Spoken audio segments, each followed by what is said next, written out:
থেকে যতটুকুই তেলাওয়াত করলাম আশা রাখি কি সামনে রেখে কিছু কথা রাখবো, সাথে সাথে সকলের কাছে অনুরোধ, যতটুকু শুনবো যতক্ষণ শুনবো পরিপূর্ণ মনোযোগ দিয়ে শুনবো। দ্বিতীয় অনুরোধ হল পরিবেশটাকে বিলকুল নীরব নিঝুম রাখবো, তাইলেই কিন্তু আমরা পুরস্কারের অধিকারী হব, অর্থাৎ পুরস্কার মিলবে, আর কোনো মানুষের পক্ষ থেকে না, আর এই আয়োজকদের পক্ষ থেকেও না, বরং স্বয়ং আল্লাহর পক্ষ থেকে। আল্লাহর পুরস্কার কখনো ছোট হয় না। আল্লাহ যত বড়, পুরস্কারটাও অত বড়। আল্লাহ কত বড় জানেন? কত বড় আল্লাহ, কত বড়? আরে বলেন না।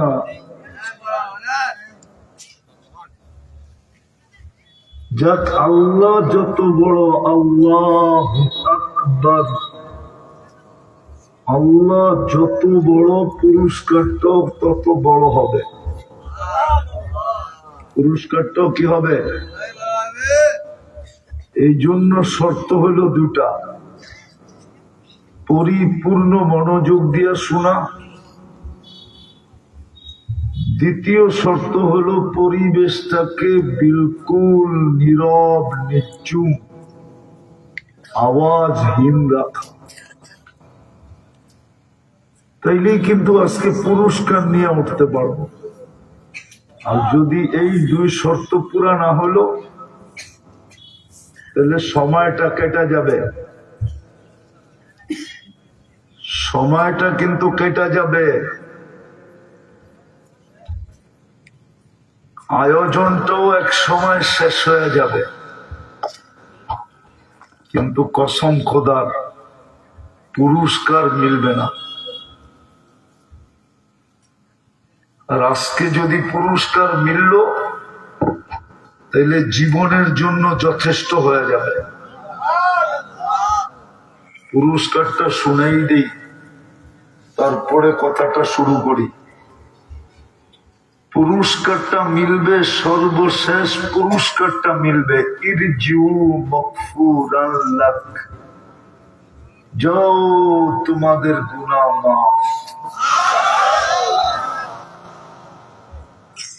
বুদ্দিলা সাইয়্যাতুকুম হাসানাত, গুনার জায়গাগুলা নেকি দ্বারা খচা খচ ভরে যাবে। আর কি চান?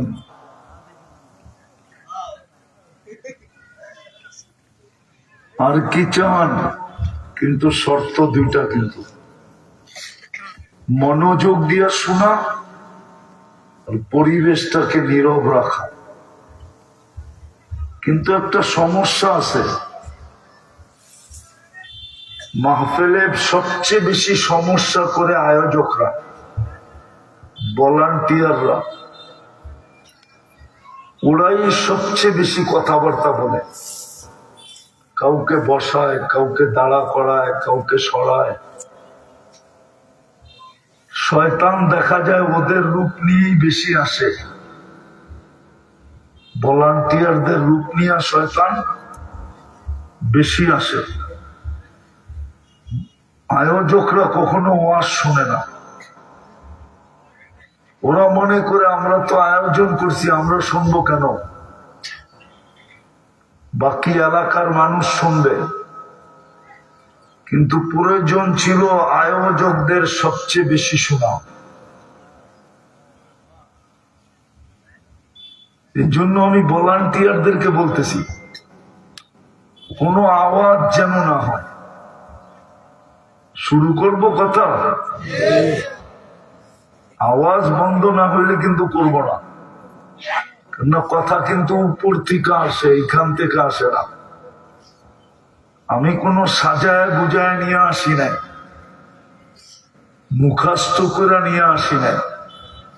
ওইখান থেকে যেটা আসবে এটাই স্পিকার দিয়া বাহির হবে। আর ওটার জন্য শর্ত হলো আল্লাহর হুকুম মানা। আমি বারবার মনোযোগের কথা বলতেছি, আমার থেকে না, আওয়াজ কমাও, আওয়াজ বারবার আমার থেকে মনোযোগের কথা বলতেছি না। কোরআন বলছে ইদা কুরিয়াল কোরআন ফাসতামিউ, যখন কোরআনী কথা শোনো বা ডাইরেক্ট কোরআন শোনো মনোযোগ দিয়া শোনো।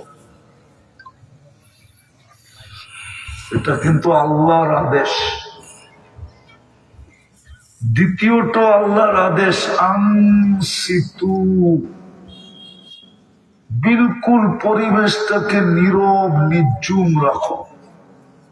তারপরে পুরস্কারের ঘোষণা আছে লাআল্লাকুম তুরহামুন। এই জন্য জোর দিতেছি, নাইলে আয়োজনটা কিন্তু বেকার হয়ে যাবে। এত বড় আয়োজন, এত পরিশ্রম, একদিনে এটা সাজে নাই। মাস ভর এটার জন্য চেষ্টা করতে হয়েছে। বড় পরিশ্রমের পরে এরকম একটা সুন্দর পরিবেশ তৈরি হয়েছে। বিদায় যদি আল্লাহর হুকুম মানা না হলো, তাহলে কসম খোদার এটা মাটিতে মিশা যাবে। কোন প্রবার বেটার এলাকার উপরে পড়বে না। ওয়াজের দ্বারা যে প্রভাব উদ্দেশ্য, এটা কখনো প্রতিফলিত হবে না, প্রকাশ পাবে না, আমাদের চোখের সামনে আসবে না। একটা উদাহরণ দিলে বুঝবেন মনে হয়। গত শুক্রবারের আগের শুক্রবারই তো, ঠিক না? সত্য তো? ঈদের জায়গা হবে না মুসল্লির কারণে, কিন্তু মনে হয় না কোন মসজিদে মুসল্লি বাড়ছে। ভূমিকম্পের প্রভাব আমাদের উপরে পড়ে নাই। যেরকম ভূমিকম্পের প্রভাব পড়ে নাই শুধু একদিন না, শুক্র শনি রবি 3 দিন টানা ভূমিকম্প হয়েছে। সোম মঙ্গল বুধ 3 দিন বাদ দিয়ে আবার বৃহস্পতিবারে হয়েছে। এক সপ্তাহে 4 বার। ভাবতেছিলাম মসজিদে জায়গা হবে না, সমস্ত মসজিদ ভাঙ্গা নতুন করে বানাইতে হয় কিনা, কিন্তু কোন এলাকায় মুসল্লি বাড়ে নাই।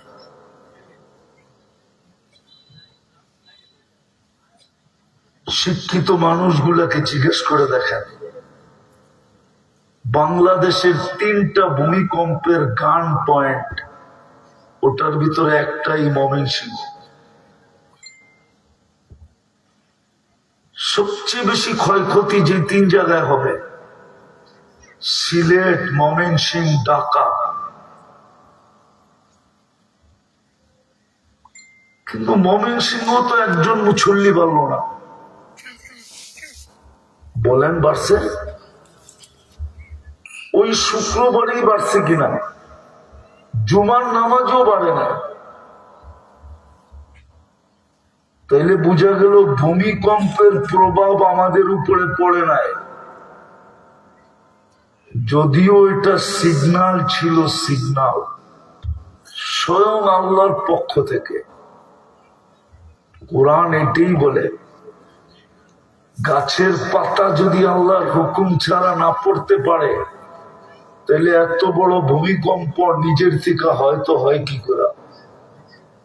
কি ওরা আমার কি বলে, নিজের হুকুমে হইতে পারে? কার হুকুমে হয়েছে? সিগন্যাল তো ছিল আল্লাহর পক্ষ থেকে। সতর্কবাণী কেন আসে জানেন? কোরআন বলে লিউযিকাহুম বাদাল্লাযী আমিলু লাআল্লাহুম ইয়ারজিউন।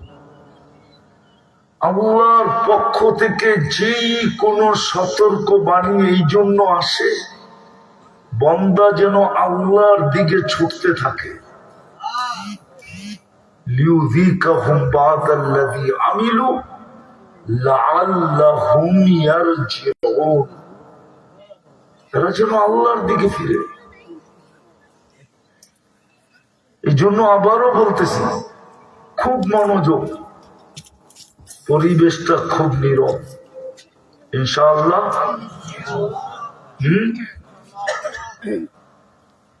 আমাদের চিন্তা করা উচিত, চিন্তা ক্ষমতা দিছেন বিদায়। আল্লাহ মানুষকে শুধু চিন্তা ক্ষমতা দিছেন, কোন সৃষ্টির ভিতরে চিন্তা ক্ষমতা নাই। কোন সৃষ্টি চিন্তা করতে পারে না। মানুষকে একমাত্র আল্লাহ চিন্তা ক্ষমতা দিছেন। এই জন্যই তো মানুষ আবিষ্কার করতে পারে, কোন সৃষ্টি আবিষ্কার করতে পারে না। বুজুর্গ ভাষায় বলে কেয়াস করতে পারে, কোন সৃষ্টি কেয়াস করতে পারে না। চিন্তা ক্ষমতা দিছেন আল্লাহ, আবার চিন্তা ক্ষমতার দামও নির্ধারণ করছেন। কোন ছোট মোটো দাম না, যদি চিন্তাটা সঠিক হয়। কতটুকু দাম? হাদিসের আলোকে দেখি, লাতাফাক্কুরু সাআ, সামান্য সময় চিন্তা করা, খায়রুম মিন ইবাদাতি 60 আও 70 সানা, 60-70 বৎসর ইবাদত করার চেয়েও উত্তম। সামান্য সময় চিন্তা করা।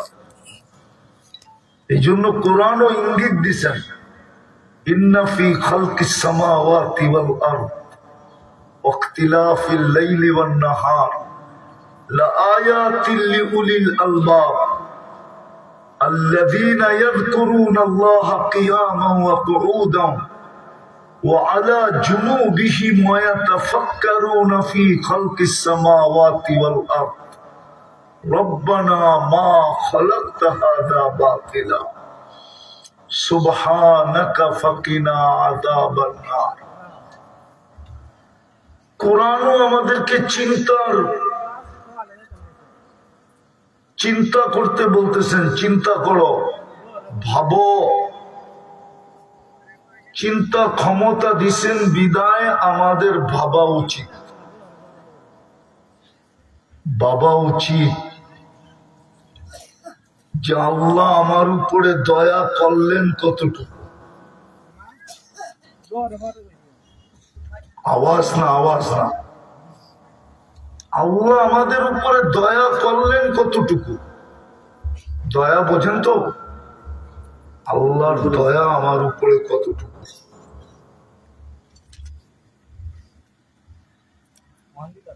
দয়ার বিনিময়ে আল্লাহ আমার কাছে চান কতটুকু।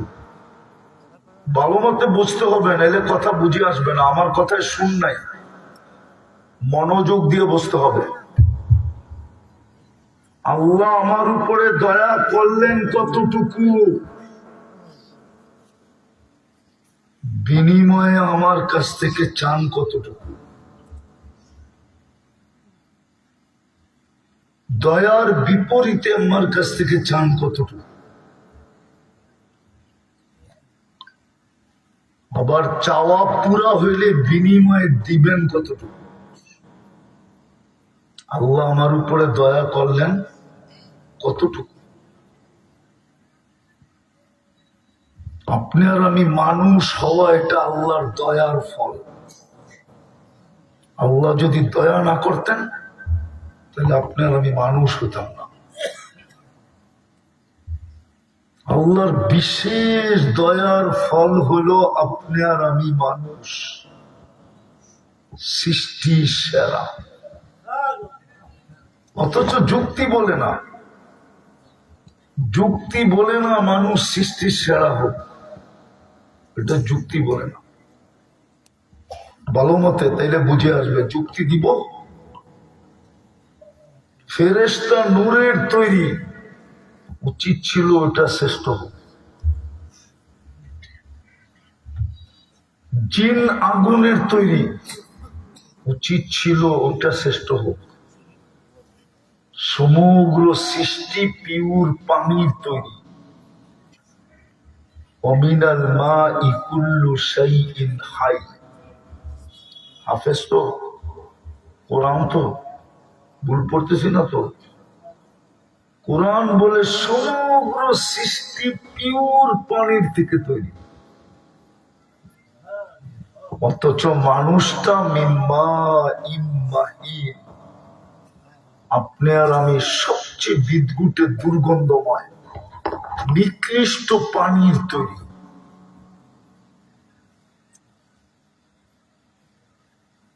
ওই নিকৃষ্ট পানির তৈরিটা শ্রেষ্ঠ হয় কি করে? উচিত তো ছিল পিওর পানিরটা হবে, আরো উপরে গেলে আগুনেরটা হবে, আরো উপরে গেলে নূরেরটা হবে। কিন্তু সৃষ্টির ভিতরে সেরাকে। এই জন্যই বলছিলাম, আপনি আর আমি যে মানুষ, এটা আল্লাহর একমাত্র দয়ার ফল, বিদায় এটাই শ্রেষ্ঠ। দয়ার ফল না হইলে যুক্তি বলে না এটা শ্রেষ্ঠ হোক। দয়ার ফল না হইলে এটা যুক্তি বলে না যে মানুষ কেন শ্রেষ্ঠ হবে। এটা তো নিকৃষ্ট পানির তৈরি, মিম্মা ইম্মাহিন। উচিত তো ছিল পিওর পানির দিয়া যেটা তৈরি ওটা শ্রেষ্ঠ হোক। উচিত তো ছিল আগুনের যেটা তৈরি এটা দিয়ে এটা শ্রেষ্ঠ হোক। ধোঁকা তো শয়তান এইখানেই খাইছে, ধোঁকা তো শয়তান এইখানেই খাইছে। খলাকতানি মিন নারিন ওয়া খলাকতাহু মিন তিন। এটা মাটির তৈরি, আমি আগুনের তৈরি। কিন্তু ও এটা ভাবে না যে এটা আল্লাহর একমাত্র দয়ার ফল। কি একমাত্র? মানুষ হিসাবে অস্তিত্ব নেওয়া আল্লাহর একমাত্র দয়ার ফল। দ্বিতীয় দেখাইতেছি, দ্বিতীয়, আপনি আর আমি যে মুসলমানের ঘরে জন্ম, এটাও আল্লাহর একমাত্র দয়ার ফল। শুধু একমাত্র দয়ার ফল না, বিশেষ দয়ার ফল। আপনি আর আমি মুসলমানের ঘরে, নাইলে আপনি মুসলমানের ঘরে হইতেন না, আমিও হইতাম না, যদি আল্লাহর বিশেষ দয়ার ফল না হতো। বলবেন মুসলমানের ঘরে জন্ম হয়ে লাভটা হলো কি? মুসলমানের ঘরে জন্ম নিয়ে কি লাভ হলো? হয়তো প্রশ্ন আপনার ভিতরে থাকতে পারে, মুসলমানের ঘরে জন্ম নিয়ে কি লাভ হইল? কি লাভ হলো মুসলমানের ঘরে জন্ম নেওয়া? মুসলমানের ঘরে জন্ম নেওয়া লাভটা কি? চলেন একটু দূরের থেকে নিয়ে আসি কাছে।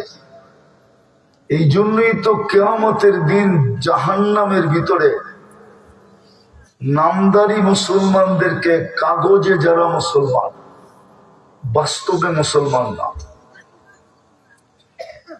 শুধু কাগজে মুসলমান, বাস্তব কর্মে একজনকে মুসলমান বলা চলে না।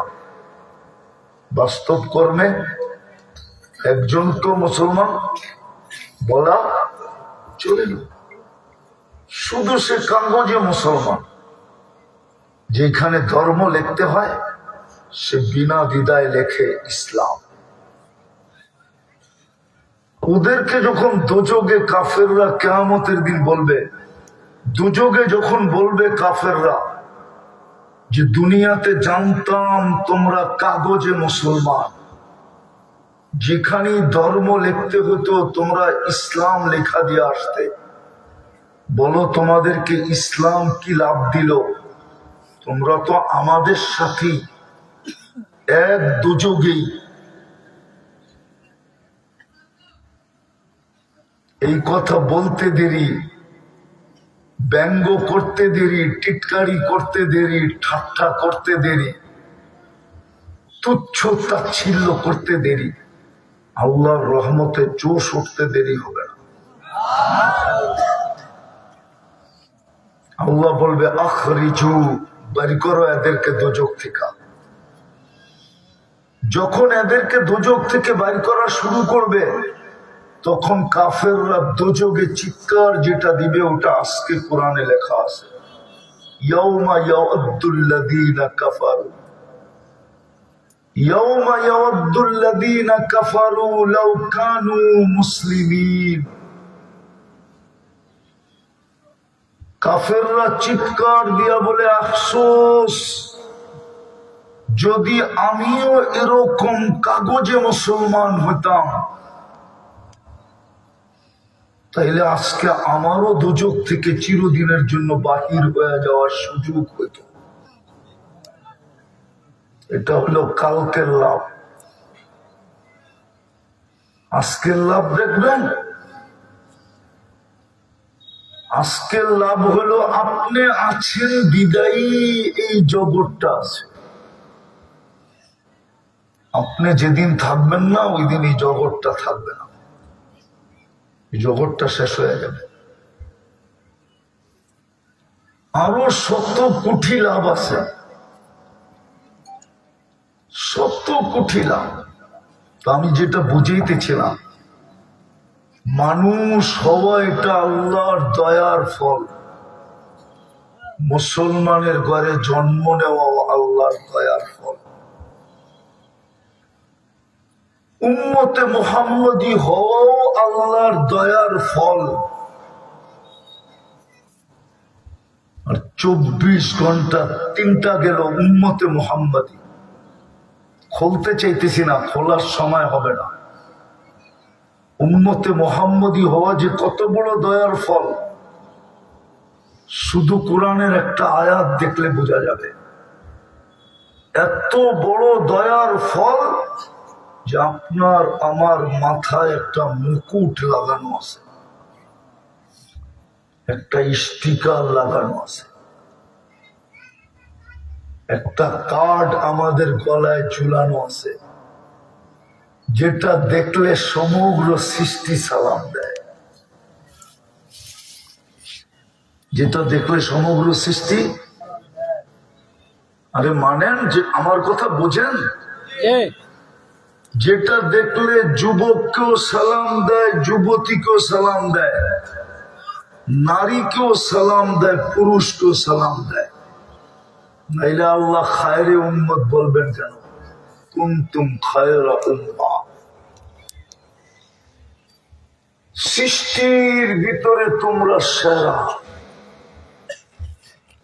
উম্মতে মুহাম্মদী হতে পারার কারণে সৃষ্টির ভিতরে তোমাদের চেয়ে শ্রেষ্ঠত্ব কারো কাছে নাই। এত বড় মুকুট কারো মাথায় নাই,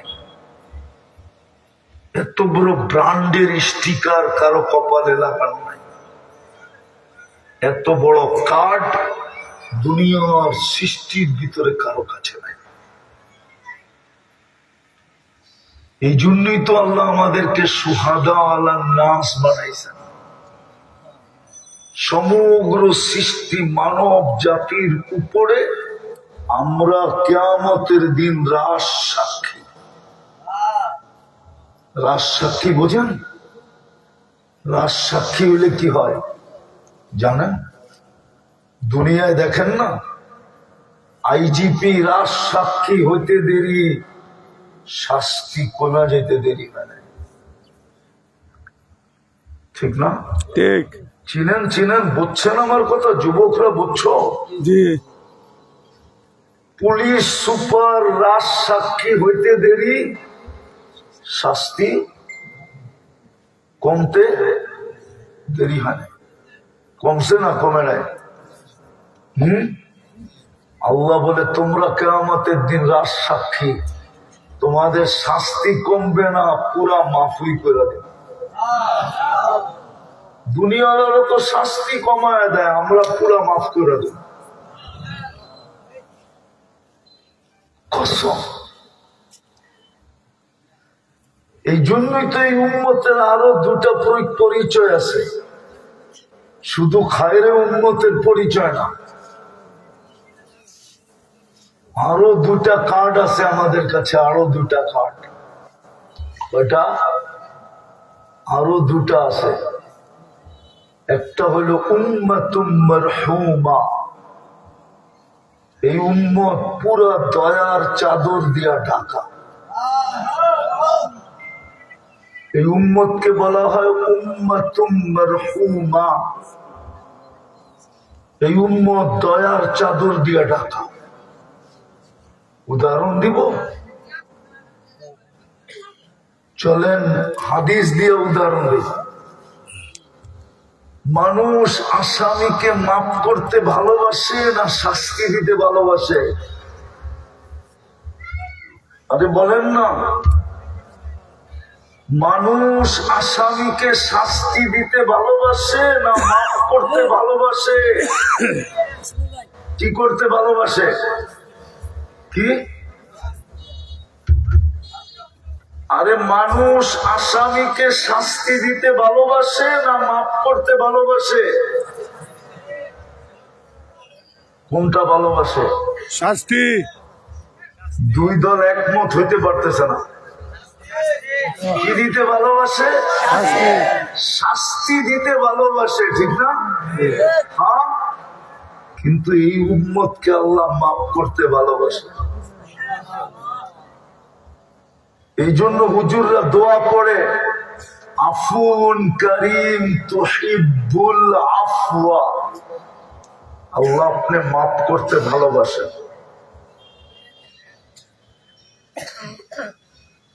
আবার মাফ করতে ভালোবাসেন ভালো মতে, তাও কি খুঁজা খুঁজা।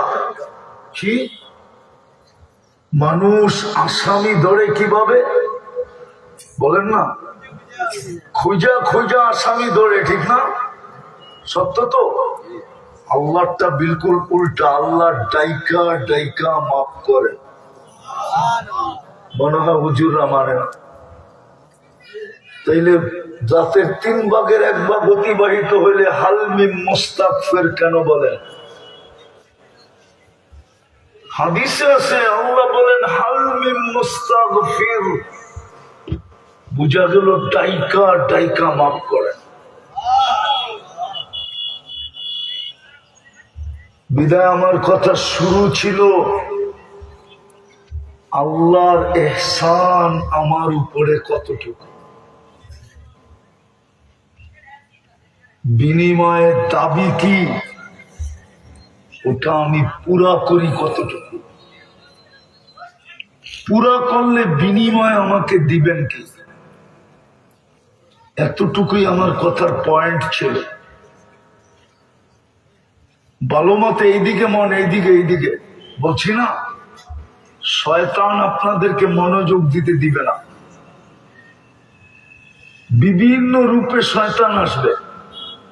ও জানে আজকে যদি আল্লাহর 2টা হুকুম পুরা হলো, তাহলে 3য়টা পুরস্কার মিলবেই মিলবে। আর যদি পুরস্কার মিলল, তাইলে ওর সমস্ত পরিশ্রম বেকার হয়ে যাবে। কেননা সবাই এখান থেকে মাগফিরাত নিয়ে উঠবে, পিছনে যা করছে সব আল্লাহ মাফ করে দিবে।